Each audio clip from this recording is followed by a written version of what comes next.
5 महीने की लंबी छुट्टी के बाद एक अच्छा सा दिन देखकर मैंने काम पर जाना शुरू कर दिया। कमज़ोरी अब भी बहुत थी, पर कभी न कभी तो पहल करनी ही थी। वैसे स्टाफ के लोग बहुत सहृदयता से पेश आए।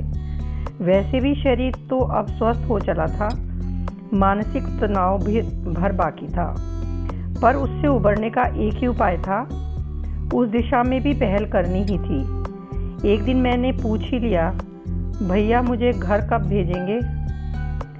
तुम्हें यहाँ कोई तकलीफ है? क्या तकलीफ होगी? तभी अपने घर जाऊंगी, मैंने सूखी हंसी हंसकर कहा। वहाँ किसी को तुम्हारी ज़रूरत भी है? मुझे तो है, मैंने कहना चाहा, पर सख्ती से होंठ भींच लिए। मुझे चुप देखकर भैया बोले, तुम्हारा घर है, जब चाहे जा सकती हो, मैं टोकूंगा नहीं, पर वहाँ जो कुछ देखकर आया हूँ। आप गए थे? मैं उत्सुक हो उठी। हाँ, 2 बार गया था। तुम्हारे कपड़े, तुम्हारी दवाइयाँ लेने के बहाने से गया था। फिर क्या? तुम्हारी सास बरसती रही, जली कटी सुनाती रही, मेरे रूप रंग का उल्हा न दिया होगा। तुम सब जानती तो हो, भैया बोले। अब तुम्हारी बीमारी भी उसमें आकर जुड़ गई है। कह रही थी कि भोले भाले लड़के को अकेला पाकर हम लोगों ने फांस लिया। ओह, मैं कुछ क्षण चुप रही, फिर पूछा, और भोला भाला लड़का क्या बोला? एक बार तो श्रीमान जी मिले ही नहीं, दूसरी बार मैं समय साध कर गया था, तब भी एक शब्द नहीं बोला। टुकुर टुकुर देखता हुआ माँ का भाषण सुनता रहा। मेरे बारे में भी नहीं पूछा? नहीं, मैंने कुछ सर्टिफिकेट्स मंगवाए थे, कहा था कि घर दे जाना। वह भला मानुस दफ्तर में आकर दे गया। अब वहाँ इतने लोगों के सामने क्या कहता, क्या सुनता? एक और प्रश्न मन में कुलबुला रहा था, श्वेता कैसी है? पर मैंने उसे लौटा दिया। डर था कि पूछते हुए मैं रो ही पड़ूंगी। वहाँ सब लोग बड़े मज़े में हैं कनू, भैया ने जैसे मेरे मन की बात जानकर कहा। देखकर लगता ही नहीं कि किसी के बीमार होने से उन्हें कोई चिंता खाई जा रही है, गृहिणी के न होने से घर में कोई असुविधा हो रही है। अगले 15 दिन मैं फिर बैंक नहीं जा सकी। कल्याणी दीदी अपनी धुन में सड़क पर चली जा रही थी। नाम सुनकर चौंकी। देखा 18-19 साल का एक किशोर साइकिल से उतरकर मेरे रास्ते में खड़ा हो गया है।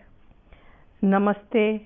मुझसे दृष्टि मिलते ही उसने शरीफ बच्चों की तरह हाथ जोड़कर नमस्कार किया, जबकि उसकी आंखों में शरारत टपक रही थी। आप मुझे कैसे जानते हैं? वाह, जानूंगा क्यों नहीं, आप मेरी गुरु बहन जो हैं। मतलब आप? जी हाँ, गुरुजी का नया रंगरूट हूँ, पर इतना नया भी नहीं कि आपको न पहचानूं। पर मैं तो आपको नहीं जानती, यही न? जानेंगी, ज़रूर जानेंगी। 4-5 साल ज़रा सब्र कर लीजिए, फिर आप तो क्या, हर संगीत प्रेमी मेरा नाम जान जाएगा। इस समय आप ही बता दें तो कृपा होगी।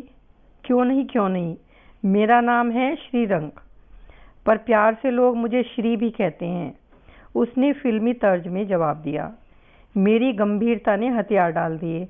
हंसते हुए मैंने पूछा, हाँ तो श्रीरंग जी बताइए, मैं आपके लिए क्या कर सकती हूँ? बहुत कुछ। मतलब कल दोपहर को बगीचे में भोजन के लिए पधारकर मेरा श्रम सार्थक कर सकती हैं। कल क्या है? गुरु पूर्णिमा है, गुरुजी का जन्मदिन है। ओह, कितनी पुरानी बात याद दिला गया वह लड़का। किसी दूसरे जन्म की बात लगती है। अब तो 5 साल में आदमी इतना बदल जाता है। गुरु घर के ये ही 3 उत्सव तो थे। एक बड़ी गुरु पूर्णिमा जो आषाढ़ में पड़ती थी, इसका आयोजन हम सब शिष्य मिलकर ही करते थे। महीने भर पहले ही तैयारी शुरू हो जाती थी। सुबह गुरु पूजा, होम हवन, शाम को महफिल। पता नहीं कितनी बार इस महफिल में गाकर मैंने प्रशंसा लूटी है। एक होती थी गुरु अष्टमी, माघ महीने में पड़ती थी। इसका आयोजन पंडित जी स्वयं करते, क्योंकि वह उनके गुरु महाराज की पुण्यतिथि होती थी। इस दिन संगीत प्रतियोगिताएं होती थी। पंडित जी विजेताओं को अपनी ओर से पुरस्कार बांटते थे। इस विशिष्ट कार्यक्रम में सरस्वती वंदना गाने का सम्मान मुझे वर्षों मिलता रहा। एक और गुरु पूर्णिमा होती थी, कार्तिक पूर्णो। यह पंडित जी का जन्मदिन था। एक तरह से यह जिया का ही उत्सव था। वे कथा करवाती और नए पुराने शिष्यों को निमंत्रित करती।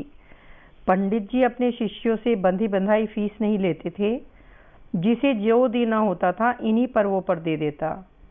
किसने क्या दिया, कितना दिया, इसकी कभी चर्चा नहीं होती थी।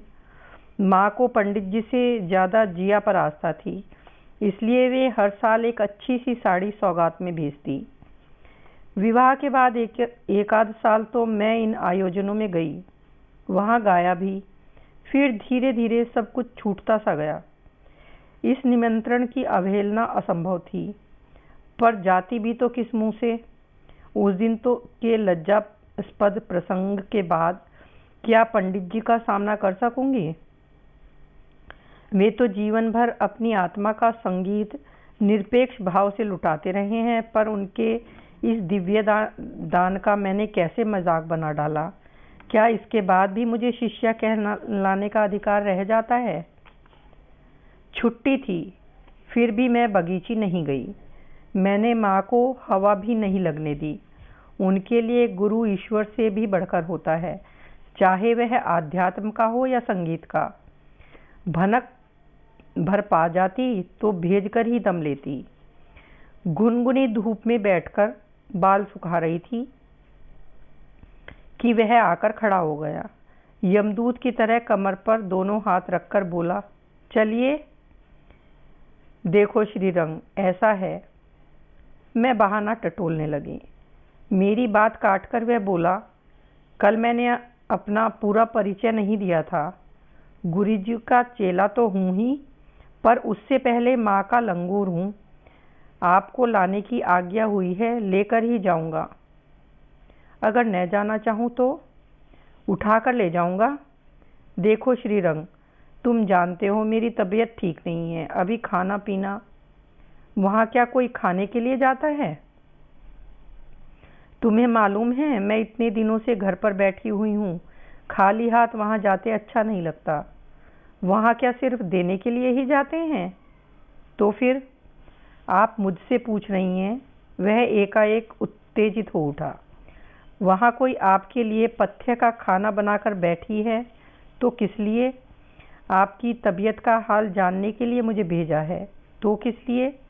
जानती हैं, मुझे अपनी खड़खड़िया साइकिल भी न लाने दी।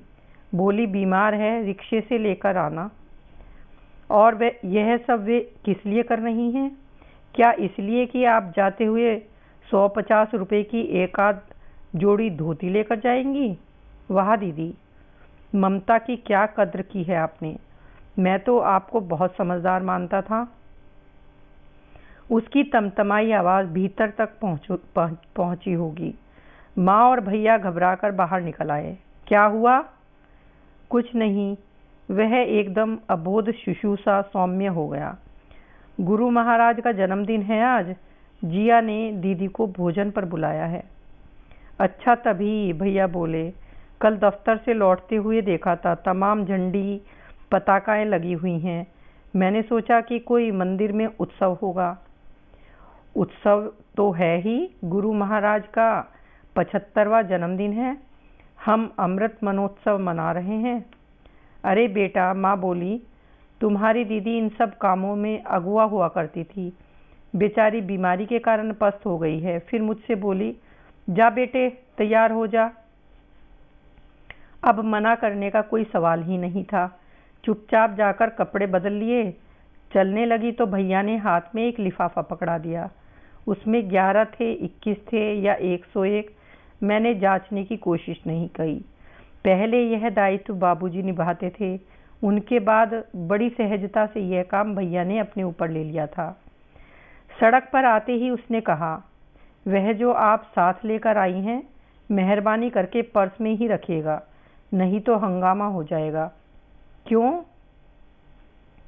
इसलिए कि मैं नहीं जानता कि आपको किसी किस्म का घाटा हो। पहले आप इत्मीनान से बाजार भाव मालूम कर लीजिए, तब तय करेंगे कि जो कीमत आप अदा कर रही हैं वह। श्री, मैंने तड़प कर उसकी बाजू थाम ली। पता नहीं मेरा स्पर्श था या मेरी आवाज़, पर वह पिघल गया। भीगे हुए सर में बोला, आपको मैं क्या समझाऊंगा? आप तो मुझसे हर प्रकार से श्रेष्ठ हैं दीदी। एक बात बताइए, यहाँ आकर हम जो पाते हैं, क्या सचमुच उसका मोल कभी दे पाते हैं? मैं ठिठक कर खड़ी हो गई। इच्छा हुई कि बीच रास्ते में उस बित्ते भर के लड़के के पैर छू लूं, आशीर्वाद मांग लूं। मुझे तो पता भी न था कि गोबर मिट्टी से लिपे पुते उन 2 कमरों में मेरी चेतना का एक अंश छूट गया है। वहां पहुंचते ही जो मुझसे लिपट गया और बिलख कर कैफियत मांगने लगा कि इतने दिनों तक मैं कहाँ रह गई थी। जिया की परिचित रसोई में पहुंचते ही मैं भूल गई कि अब मैं भी माँ बन गई हूँ। वे जब मनुहार करके मेरे लिए विशेष रूप से बनाया गया दाल भात, फुलके आदि परोसने लगी, तो मैं एकदम बच्ची बन गई और कचौड़ी के लिए, अचार के लिए जिद करने लगी। उन्होंने जब कसकर एक डांट लगाई तो मेरा बचपन जैसे लौट आया। सारे रास्ते यही सोच बना हुआ था कि पंडित जी के सामने क्या मुंह लेकर जाऊंगी, पर यहाँ आते ही सारा संकोच बिला गया। वे बाहर वाले कमरे में अपने नए पुराने शिष्यों से घिरे बैठे थे। उनके सुसज्जित आसन के आसपास भेंट सामग्री का अंबार लगा हुआ था। मैंने उन सबको अनदेखा करके निसंकोच उनके चरणों में मत्था टेक दिया। अपना वरद हस्त मेरे सर पर फेरते हुए जब उन्होंने आशीर्वाद दिया, तब लगा ही नहीं कि मैं एक अकिंचन, अनिकेत, असहाय स्त्री हूँ, दूसरों की करुणा पर पलने वाली एक अबला नारी हूँ। चलते समय उन्होंने कहा था, बिटिया, जब भी मन उदास हुआ करे यहाँ चली आया करो। उनके इन शब्दों को उनका दुलार मानकर मैं गदगद हो आई थी, पर तब यह नहीं सोचा था कि उनकी अंतर्दृष्टि ने मेरा भविष्य देख लिया है और इसलिए मुझे अभय दे रहे हैं। किसे पता था उनके स्नेह निमंत्रण को इतनी जल्दी साकार करना पड़ेगा। दशहरा आकर चला गया था, दिवाली भी यूं ही बीत गई। शरीर से मन से इतना टूट गई थी कि कमरे में मुंह छिपाए पड़ी रही। मेरी वजह से भैया भाभी का त्योहार भी फीका रहा। निखिल नीता न जी भरकर पटाखे चला सके, न हुड़दंग मचा सके। पर कैलेंडर में जनवरी की 8 तारीख देखते ही मेरा मन मचल गया। यह श्वेता का जन्मदिन था। एक ही शहर में रहते हुए मेरी बच्ची अनाथों की तरह उपेक्षित रहे, जन्मदिन पर माँ का आशीर्वाद भी न पा सके, यह मुझसे सहन नहीं हुआ। घर पर मैंने केवल यही बताया कि शाम को लौटने में देर हो जाएगी। पूरी बात बता देती तो शायद भैया मुझे जाने न देते या स्वयं साथ जाने का आग्रह करते। दोनों ही बातें मुझे स्वीकार्य नहीं थी। ऑफिस से मैं सीधे बाजार गई। नेट की एक गुलाबी फ्रॉक खरीदी, टॉफ़ी का एक बड़ा सा डब्बा लिया जिस पर नर्सरी राइम लिखी हुई थी, और अंत में शरबत पीती हुई एक गुड़िया भी खरीदी। ये सारी खरीदारी करते समय मन आनंद और उल्लास की तरंगों पर झूलता रहा। उन्हीं तरंगों पर चढ़कर मैंने रिक्शे वाले को अपने घर का पता दिया। मैं स्वयं तो वहाँ पता नहीं कब से पहुँच गई थी। रिक्शा जैसे ही आखिरी मोड़ पर मुड़ा, लाउड स्पीकर का कर्णकटु संगीत कानों में टकराया। हैरत तो यह थी कि यह डिस्को गान मेरे ही छज्जे से निस्सृत हो रहा था। घर के बाहर छोटा सा चंदोवा तना था जिसमें करीने से कुर्सियां लगी हुई थी। नीचे गमले और ऊपर गुब्बारे लगाकर वातावरण को सुशोभित करने का प्रयास किया गया था। मेरी नीली चंदेरी साड़ी पहने रजनी गेट के सामने अल्पना मोड़ रही थी।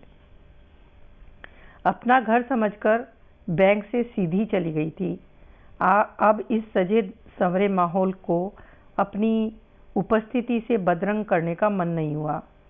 स्वागत की आशा वैसे भी नहीं थी, केवल मेरा माँ का मन मुझे वहाँ खींच ले गया था।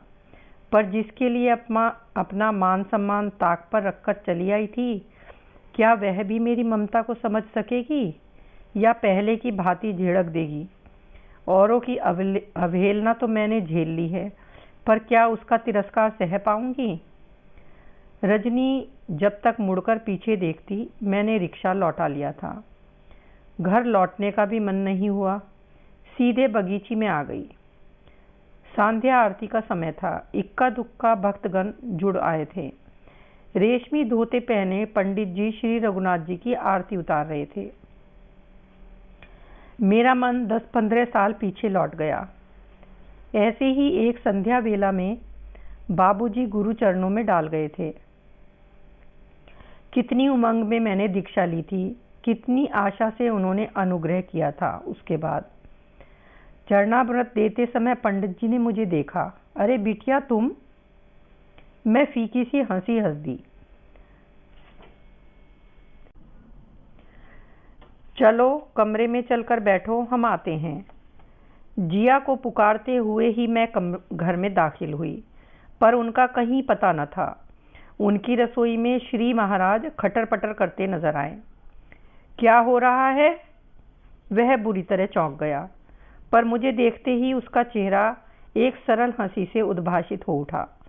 मुझे लगा जैसे ताज़ी हवा का झोंका मुझे छूकर निकल गया है। मन तरोताज़ा हो गया। ये क्या उठापटक कर रहे हो? जिया देखेगी तो जमकर पिटाई कर देगी। जिया है कहाँ? वे तो भतीजे की शादी में गई हैं। यह भानुमति का पिटारा मुझे सौंप गई हैं। अब वहाँ खड़े खड़े क्या कर रही हैं? ज़रा आकर हाथ बटाइए। फरमाइए। खिचड़ी बनाने का हुक्म हुआ है। मुझे उड़द की और मूंग की दालों में फ़र्क ही नहीं पता चल रहा। मैंने उसकी मुश्किल आसान कर दी।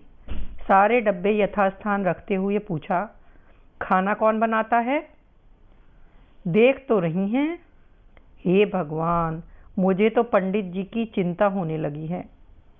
तो आप आकर बना दीजिए ना। आप तो लाट साहब की तरह रिक्शे पर आएंगी, रिक्शे पर जाएंगी। अभी जो रिक्शा रुका था वह आप ही का था ना? अपना तो भाई गुरु सेवा में विश्वास है। उल्टी सीधी जैसी भी बन पड़ती है कर देते हैं। विद्या इतनी आसानी से थोड़ी मिलती है। हम तो तुम्हारी तरह सेवा नहीं कर पाए, तभी न विद्या हमसे रूठ गई है। अरे नहीं, आपकी तो यहाँ सब लोग तारीफ करते हैं। कितना मन होता है आपको सुनने का। अच्छा, उस दिन शाम के कार्यक्रम में आप क्यों नहीं आई? तुम्हारे डर से कहीं मुझे उठाकर मंच पर बिठा देते तो फजीहत होती कि नहीं। चलिए इस बार माफ़ कर दीजिए। इस गुरु अष्टमी के दिन नहीं छोड़ूंगा, कहे देता हूँ।